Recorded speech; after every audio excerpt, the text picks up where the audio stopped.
सूर्यपुत्र कर्ण और अर्जुन में आखिर कौन था सर्वश्रेष्ठ। वैसे तो महाभारत में कई सारे महत्वपूर्ण पात्र हैं, लेकिन सूर्यपुत्र कर्ण और पांडवों में अर्जुन के बीच हमेशा से तुलना की जाती है। जानेंगे आज आखिर कौन था कर्ण और अर्जुन में सर्वश्रेष्ठ योद्धा। लेकिन उससे पहले यदि आप हमारे चैनल पर नए हैं तो चैनल को सब्सक्राइब करके बेल आइकन अवश्य दबाएं। कहते हैं अर्जुन ने गुरु द्रोणाचार्य से ही धनुर्विद्या सीखी थी। वह गुरु द्रोणाचार्य के प्रिय शिष्यों में से एक थे। कहा जाता है मुनि दुर्वासा के आशीर्वाद से ही राजा पांडु और कुंती के तीसरे पुत्र के रूप में अर्जुन का जन्म इंद्रदेव की कृपा से हुआ था। इसके अलावा अर्जुन ने द्रौपदी को स्वयंवर में जीतकर उन्हें अपनी पत्नी बना लिया था। महाभारत युद्ध के दौरान अर्जुन ने भगवान श्री कृष्ण और उनकी नारायणी सेना में से भगवान श्री कृष्ण को अपना सारथी चुना था। इस प्रकार महाभारत के युद्ध में पांडवों की ओर से अर्जुन एक प्रमुख योद्धा थे। वहीं दानवीर कर्ण की बात करें, उनका जन्म एक खास दिव्य कवच के साथ हुआ था।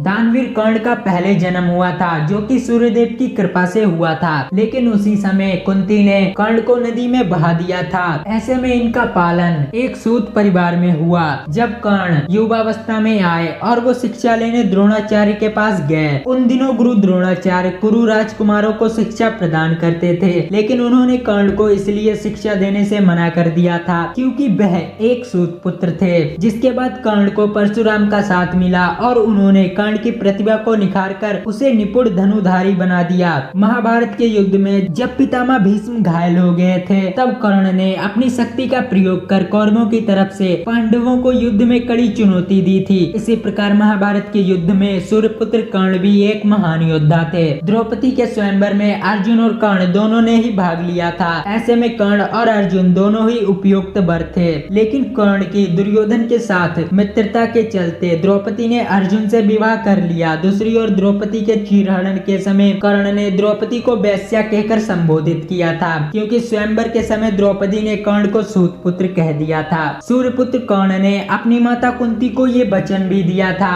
कि वह आपके चारों पुत्रों को कुछ नहीं करेगा, वह सिर्फ अर्जुन से युद्ध करेगा। जिसके कारण कर्ण ने युद्ध क्षेत्र में भीम और युधिष्ठिर आदि पांडव भाइयों को परास्त तो किया, लेकिन किसी का वध नहीं किया। युद्ध भूमि में जब कर्ण और अर्जुन आमने सामने थे, तब अर्जुन के बाण से कर्ण का रथ 10 कदम पीछे खिसक गया था और कर्ण ने जब बाण चलाया तो अर्जुन का रथ बस कुछ ही दूरी पर गया, जिस पर भगवान श्री कृष्ण ने कर्ण की प्रशंसा की। फिर अर्जुन ने भगवान श्री कृष्ण से कहा कि मेरे बाणों से कर्ण का रथ कई गुना पीछे गया, लेकिन उसके बाणों से मेरा रथ बस थोड़ा हिला, फिर भी आप उनकी प्रशंसा कर रहे हो। इस पर भगवान श्री कृष्ण ने कहा, तुम्हारे रथ पर तीनों लोगों का भार लिए मैं बैठा हूँ, ऐसे में तुम्हारे रथ को हिला पाना भी असंभव है। लेकिन कर्ण ने ऐसा कर दिखाया, जो कि कर्ण की धनुर्विद्या में पारंगत होना दर्शाता है। तो इस प्रकार भगवान श्री कृष्ण जानते थे कि दानवीर कर्ण अर्जुन से कई गुना शक्तिशाली योद्धा है। इस प्रकार दानवीर कर्ण और अर्जुन में महारथी कर्ण सर्वश्रेष्ठ योद्धा थे। तो दोस्तों आपको क्या लगता है, दानवीर कर्ण और अर्जुन में कौन सर्वश्रेष्ठ योद्धा है? हमें कमेंट में जरूर बताएं और वीडियो पसंद आई हो तो चैनल को सब्सक्राइब करके बेल आइकन अवश्य दबाएं।